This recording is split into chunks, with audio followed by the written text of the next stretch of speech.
এমন মানুষদের সাথে সম্পর্ক রাখা উচিত নয় যে তোমার গুণগুলো ভুলে যাবে আর দোষগুলো খুঁজে খুঁজে বের করবে। আসসালামু আলাইকুম everyone, welcome back to my new another blog from simple lifestyle. কেমন আছেন সবাই? আমি মঙ্গলবার মর্নিং থেকে ব্লগটা শুরু করছি। ফার্স্টে এখানে আলু ভাজি করে নেব। অল্প করে একটু আলু কেটে নিয়েছিলাম। আলুটাকে আমি তেলের উপরে দিয়ে লবণ, হলুদ, পেঁয়াজ আর কাঁচামরিচ দিয়ে আমি এখন আস্তে আস্তে ভাজি করব। ফ্রাই প্যানে রান্না করার একটাই সুবিধা, তেলের পরিমাণটা খুবই কম লাগে। তারপর আমি মাল্টি কুকারে সিদ্ধ করতে বসিয়েছিলাম, আটা সিদ্ধ করতে বসিয়েছিলাম আর কি। এটা দিয়ে আমি একটু ডো তৈরি করে নিব। একটা ডো তৈরি করে নিয়ে আমি রুটিটা বানাবো। এভাবে সিদ্ধ করে নিলে রুটিটা সফট হয়, বাট গরম পানি করে যে আটাটা হাতে মেখে নেওয়া হয় সেই রুটিটা খেতে টেস্টটা একটু বেশি ভালো আসে। এর ভিতরে আমার আলু ভাজিটা কমপ্লিট হয়ে গিয়েছে, হালকা একটু ব্রাউন কালার হয়ে আসছে, তখন আমি নামিয়ে নিয়েছি। আলু ভাজি খেতে তো অনেক বেশি পছন্দ করে, তাই আলু ভাজি করতে গেলে তার কথাটা অনেক বেশি মনে পড়ে। তারপর আমি রুটিগুলো তৈরি করে নিচ্ছি। অনেক সময় আমি হাতে মেখে নিই, রুটি তৈরি করি, অনেক সময় সিদ্ধ করে করি। আমার যখন যেটা ভালো লাগে আমি তখন সেটা করার চেষ্টা করি। এই পর্যায়ে এখানে আমি রুটিগুলো রেডি করে চা বসিয়েছিলাম মাল্টি কুকারে চা বসিয়েছিলাম। একটু দুধ চা খেতে মন চেয়েছিল। আমার তো অল টাইমই দুধ চা খেতে ভালো লাগে, বাট আমার বাবাটার যেহেতু দুধ চা এত বেশি খাওয়া যাবে না, প্রবলেম আছে। আর দুধ চা তো সবচেয়ে কম খাওয়াটাই বেটার, যত কম খেতে পারবেন আপনি তত ভালো হবে। তারপরেও মুখে স্বাদের জন্য তো দুধ চাটাই ভালো লাগে। আমি দুধ চাটা যেভাবে তৈরি করি, ফার্স্ট এখানে গরম পানি করে নিয়েছিলাম। আমি যেহেতু গুঁড়া দুধ দিয়ে চাটা তৈরি করব, যাক, চায়ের রেসিপিটা নয় অন্য একদিন দিব। নাস্তার প্লেটটা চলে এসেছে। তারপরে বাবা ছেলে সকালের নাস্তাটা আমি রেডি করে দিয়েছি। চায়ের কালারটা কিন্তু দারুণ এসেছিল। আমার চাটা আলাদা ছিল, আমি আলাদা কাপে খেয়ে নিয়েছিলাম। ওদের যেহেতু প্লেট রেডি করেছি, এর জন্য আমি ওদের চাটা আগে খেতে দিয়ে নিলাম আর কি, প্লেট রেডি করে। পরবর্তীতে আমি খেয়ে নিয়েছিলাম। এরপর সকালের নাস্তাটা শেষ হয়ে গেল। সকালের নাস্তা শেষ করে তারপরে আমি একটুখানি বাইরে গিয়েছিলাম। দুপুরে রান্না করব, এর আগে সবজি ছিল না, এর জন্য কিছু সবজি আনার জন্য, কিছু বাজার করার জন্য আমার বাইরে যেতে হয়েছিল। তাই আমি সবজিগুলো আনতে গিয়েছিলাম। বরবটি সবজিগুলো আনতে যে আমি এত বেশি খুশি হয়েছি আপনাদেরকে বোঝাতে পারবো না। আমার তালটা ছিল আমার সবচেয়ে মূল্যবান সেদিনের বাজারের ভিতরে, কারণ তাল বাজারে পাওয়াই যাচ্ছিল না। আমি পুরো বাজার খুঁজে 4টে তাল পেয়েছি। তারপরে বাজারগুলো এনে বাজারগুলোর ক্লিপটা নিয়েছি। কাজটা কমপ্লিট করার পরে তারপর আমি রান্নার জন্য প্রস্তুতি নিয়ে নিব। আর যেহেতু আমি বাইরে গিয়েছিলাম সেহেতু রান্না করতে আমার তো একটু লেট হবে, এর জন্য ওদের একটু নাস্তার ব্যবস্থা করেছিলাম। আমার বাবাটা আসার সময় এখানে চানাচুর মাখা এনেছিল, পিঠা বানিয়েছিলাম, যে পিঠা সেই পিঠা ছিল, কলা দিয়ে ওদেরকে একটু নাস্তা খেতে দিয়ে দিয়েছিলাম। আমি শুধুমাত্র কলা এনেছিলাম, আমি কিন্তু ভাজিটা আনি নাই, আমার বাবাটা এনেছিল আর কি। এই নাস্তাটা শেষ করে ওরা নাস্তাটা করতেছিল আর আমি রান্নার জন্য প্রস্তুতি নিয়ে নিচ্ছিলাম। প্রায় 12:30 একটা বেজে গিয়েছিল। আমি মাংসটা বের করে রেখে গিয়েছিলাম, আলু কেটে ধুয়ে ক্লিন করে নিয়েছি। এখানে চাল কুমড়াটা একটু রান্না করব সদ্য অবস্থায়, এর জন্য চাল কুমড়াটা কেটে নিয়েছি। পেঁয়াজ কাঁচামরিচ যত যা প্রয়োজন হয় সব কিছু প্রস্তুতি নিয়ে নিলাম। আমি আবার রান্নার আগে একটু প্রস্তুতি নিয়ে রান্না করতে পছন্দ করি। এই পর্যায়ে এখানে আমার হাতে যেহেতু খুব বেশি সময় ছিল না, আমার বাবাটার এক্সাম চলতেছিল, রান্নার পিছনে তো সব সময়টা দিলে হবে না আসলে, এর জন্য আমি হাতে মেখে মাংসটা বসিয়ে দিয়েছি। সব রকম মশলা দিয়ে একসঙ্গে মেখে বসিয়ে দিয়েছি। গ্যাসের চুলাতে বসিয়ে দিয়ে আমি ইন্ডাকশনে আলুটা ফ্রাই করে নিব। তবে কেউ চাইলে কাঁচা অবস্থাতেও আলুটা দিতে পারে, যেমন আমি আজকে রান্না করেছি, আবার সেটাতে আমি কাঁচা অবস্থাতেই দিয়ে দিয়েছি। আলুটা ভাজতে দিয়ে এখানে কিছু ছোলার ডাল আমি ভিজিয়ে রেখে গিয়েছিলাম, সেটা আমি মাল্টি কুকারে বসিয়ে দিলাম।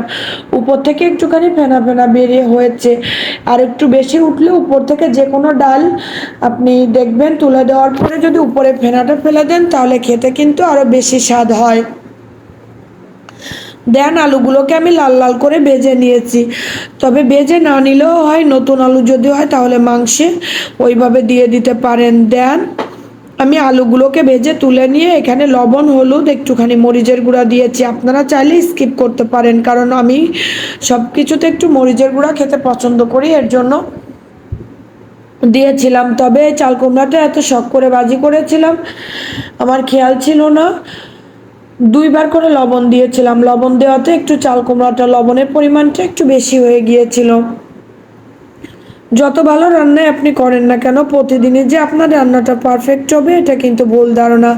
এদিকে দেখেন আমার ছোলার ডালটা প্রায় কমপ্লিট হয়ে যাচ্ছে। কমপ্লিট বলতে সিদ্ধ হয়ে যাইতেছে, এর জন্য আমি ছোলার ডালে কিন্তু পানির পরিমাণটা একটুখানি বাড়িয়ে দিয়েছি। বাড়িয়ে দিয়ে আমি যেহেতু মাল্টি কুকারটা ছোটো তাই ঢাকা দিতে পারছিলাম না। এদিকে এসে দেখি মাংস থেকে অনেকটা পানি বেরিয়েছে। গ্যাসের আঁচটা লো করে রেখেছিলাম। মাংস রান্না করতে করতে আমার কিন্তু গ্যাস শেষ হয়ে গিয়েছিল, গ্যাসটা শেষ হয়ে গিয়েছে। রাস্তার অবস্থা ভালো না, রাস্তায় যেহেতু কাজ চলে, কবে গ্যাস আনতে পারবো জানি না। বিদ্যুৎ না থাকলে আমাকে না খেয়ে থাকতে হবে। এখন ইন্ডাকশন আর মাল্টি কুকার এই দুইটাই আমার ভরসা। যখন ডালটাতে একটু পানি বেরিয়ে গেলে তারপরে ডালের উপরের যে ফেনাটা ওঠে ওই ফেনাটা ফেলে দিয়ে আমি এখানে লবণ, হলুদ, কাঁচামরিচ অ্যাড করেছি, আর হচ্ছে পেঁয়াজ অ্যাড করেছি। এই বড় মোটা কাঁচামরিচগুলো আমার অনেক ভালো লাগে, বাট আমাদের এখানে সবসময় পাওয়া যায় না। দেন চাল কুমড়ো ভাজিটা আমি উল্টে দিয়েছিলাম, এখন এখানে নামিয়ে নিলাম। এত বেশি লবণ হয়েছিল সেটা বলে বোঝানোর মতো না।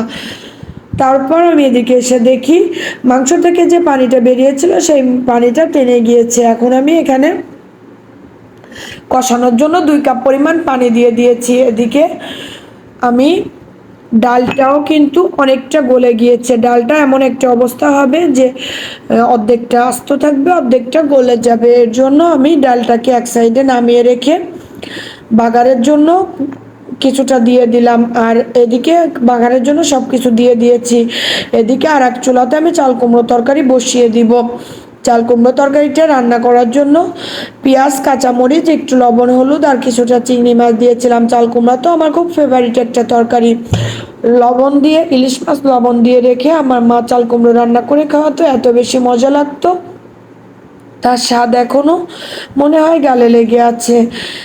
বাট এখানে আমি পাঁচফোড়ন দিয়ে পেঁয়াজ, রসুন, তেজপাতা আর শুকনো লঙ্কা দিয়ে যে ফোড়নটা রেডি করতে দিয়েছিলাম সেটার ভিতরে আমি ডালটা দিয়ে দিলাম। এখন এখানে আমি 1/2 কাপ পরিমাণ পানি দিয়েছি যেন মশলাটা সুন্দরভাবে কষানো হয়ে যায়। তারপর আবার মাংসের কাছে চলে আসলাম। দেখেন আমি একজন মানুষ, আমি 2 জায়গায় রান্না করতেছি এবং কত বেশি পরিশ্রম আমার হয়ে যাচ্ছে। 3টা চুলাতে রান্না বসিয়েছি একসঙ্গে, খুব বেশি কষ্ট হয়ে যাইতেছে আমার। আর গরম তো প্রচণ্ড গরম, কিছু করার নাই। যাদের হেল্পিং হ্যান্ড না থাকে তারাই জানে একমাত্র কাজের চাপ আসলে তাদের কতটা কষ্ট হয়।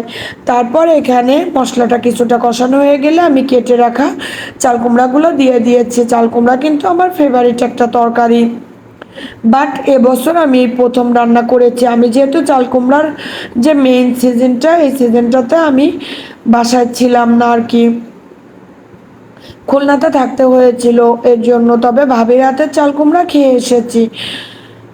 দেন এখানে আমি যে কষানো যে পানিটা দিয়েছিলাম পানিটা কিন্তু টেনে গিয়েছে। এই পর্যায়ে আমি এখান থেকে 4 পিস মাংস তুলে বাবা ছেলেকে খেতে দিয়ে দিলাম। কষানো মাংস খেতে আমার বাবাটা তো অনেক বেশি পছন্দ করে। তারপর এখানে 3টা রসুন দিয়েছি। ইদানিং মাংসের রসুন খেতে অনেক বেশি ভালো লাগছে, তাই 3 জনের জন্য 3টা রসুন বসিয়ে দিলাম। রসুন দিয়ে তারপরে আলুগুলো, ভেজে রাখা আলুগুলো দিয়ে দিয়েছি। এদিকে এই পর্যায়ে এখানে এসে দেখি, আর গরম পানি করতে দিয়েছিলাম মাংসে দেওয়ার জন্য। এই পর্যায়ে এখানে এসে দেখি চাল কুমড়াটা কষানো হয়ে গেছে, সেটাতে আমি জলের পানি দিয়ে দিয়েছি। চাল কুমড়াতে ডালও আমার রেডি হয়ে গিয়েছে।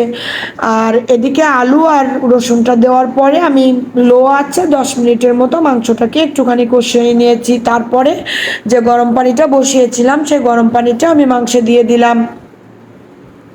গরম পানিটা মাংসে দিয়ে দেওয়ার পরে আমি এখন ঢাকা দিয়ে চলে আসলাম মাংসের মশলাটা রেডি করতে। মশলাটার ক্লিপটা নেওয়া হয় না, আসলে আমার কাচের বয়মে করে গরম মশলার গুঁড়াটা রেডি করা থাকে, বাট 1 মাস বাসায় না থাকার কারণে অনেক মশলাও শেষ হয়ে গিয়েছিল, আবার রেডি করা ছিল না, এর জন্য গরম মশলাটাও করতে হয়েছিল। এদিকে এসে দেখি চাল কুমড়ো তরকারিটা প্রায় অর্ধেকটা টেনে গিয়েছে, কমপ্লিট হওয়ার পথে প্রায়। আমি একটু ঝোল ঝোল রাখবো, ঝোল ঝোল রাখবো এর জন্য, কারণ আমার লাউ চাল কুমড়া এই ধরনের তরকারি ঝোল খেতে অনেক বেশি পছন্দ করি। অনেকে আবার শুকিয়ে ফেলে, বাট না, একটু ঝোল থাকলে আমার কাছে ভালো লাগে। নামানোর আগে এখানে কিছুটা জিরা গুঁড়া ছিটিয়ে নিলাম, আপনারা যদি না চান তাহলে স্কিপ করতে পারেন, তবে আমার কাছে যেহেতু ফ্লেভারটা ভালো লাগে তাই আমি দিয়েছিলাম। দেন এই পর্যায়ে এখানে এসে দেখি তরকারিটাতে বলক উঠে গিয়েছে, তরকারিটাতে বলক উঠে গিয়েছে। এখন আমি যে গরম মশলাটা রেডি করেছিলাম সেই গুঁড়াটা দিয়ে দিব। গরম মশলা গুঁড়াটা দেওয়ার আগে আমি এখানে যেহেতু হাতে মেখে তরকারিটা বসিয়ে দিয়েছিলাম, সেহেতু আমি এখানে একটা ফোড়ন রেডি করব। হাতে মেখে মাংস রান্না করলে মাংসটার স্বাদও যেমন দ্বিগুণ হয়, খেতেও কিন্তু ভালো লাগে, বাট পরবর্তীতে এভাবে একটু পেঁয়াজ ভেজে দিলে খেতে আরও টেস্ট হয়। অনেকে আবার করে আলাদা পাত্রে মেখে রেখে তারপরে যে সময় মাংসটা তুলে দেয় তখন একটু পেঁয়াজ, গোটা গরম মশলা এগুলো তেলের উপর ভেজে মাংসটা ছেড়ে দেয়, তবে লাস্টে এই ফোড়নটা দিলে মাংসের স্বাদ আরও দ্বিগুণ হয়। এরপরে আমি এটা দিয়ে দিলাম, আর যে গরম মশলা গুঁড়াটা করে রেখেছি পেঁয়াজটা মিশিয়ে দেওয়ার পরে আমি গরম মশলা গুঁড়াটা দিয়ে দিব। তবে কাঁচের বয়মে আমি সংরক্ষণ করে রাখি সেটা ঠিক আছে, তবে সদ্য গরম মশলাটা ব্লেন্ড করে গুঁড়া করে দিলে কিন্তু মাংসের ফ্লেভারটা আরও বেশি ভালো আসে আমার কাছে। এবার আমি গরম মশলা গুঁড়াটা দিয়ে দিয়ে মাংসটাকে একটু মিশিয়ে 10 মিনিটের জন্য দমে রাখবো। 10 মিনিটের জন্য ঢাকা দিয়ে রেখে তারপর আমি মাংসটা নামিয়ে নিব। মাংস কিন্তু অনেক বেশি মজা হয়েছিল সেদিন খেতে। হাতে মেখে গরু মাংস রান্না করলে স্বাদ আরও দ্বিগুণ হয়, তবে যখন যেভাবে ইচ্ছা সেভাবে করতে পারেন, আমি সবভাবে করার চেষ্টা করি। দেন এই পর্যায়ে এখানে আমার গরু মাংসটা কমপ্লিট হয়ে গিয়েছে। গরু মাংসটা কমপ্লিট হয়ে গেলে এটাকে আমি একটা গামলায় ঢেলে নিলাম। রসুনগুলো দেখতে তো অসাধারণ ছিল, মাংসের রসুন খেতে আমার অনেক বেশি ভালো লাগে। এর ভিতরে চাল কুমড়োর তরকারিটাও কমপ্লিট হয়ে গিয়েছে। একটু ঝোল ঝোল রেখেছি, কারণ আমি ঝোল পছন্দ করি, সেটা তো আমি আগেই বলেছি। বর্তমানে কাজের এত চাপ, ভিডিওর এত চাপ, আসলে আমার অনেক বেশি কষ্ট হয়ে যাইতেছে। তারপরে যে গতদিনে যে কচু শাক ভাজি ছিল, তারপর এখানে জালি, অনেকগুলো আইটেম করেছিলাম। আসলে আমি, অনেকে বলে নাকি আমি মেহমান পছন্দ করি না, বাট আমি পছন্দ করি, তবে মেহমান বলে আসতে হবে। আমার বাসায় লোক আসলে আমার অনেক বেশি ভালো লাগে, আর রান্না বান্না যেহেতু করতে আমি পছন্দ করি তাই আমার কোনো প্রবলেম হয় না। তারপর সন্ধ্যায় চা তৈরি করে নিয়েছিলাম। চা তৈরি করে নিয়েছিলাম, আমার বাবা হাঁটতে গিয়েছিল, সেখান থেকে আসার সময় বেলপুরি এনেছিল, আর যে নাস্তাগুলো ছিল সেগুলো দিয়ে দিয়েছিলাম। আল্লাহ হাফেজ, ভালো থাকবেন সবাই, সুস্থ থাকবেন। নেক্সট কোনো ভিডিও নিয়ে আবারও আপনাদের সাথে কথা বলতে চলে আসবো, সেই পর্যন্ত সিম্পল লাইফস্টাইলের সাথে থাকবেন।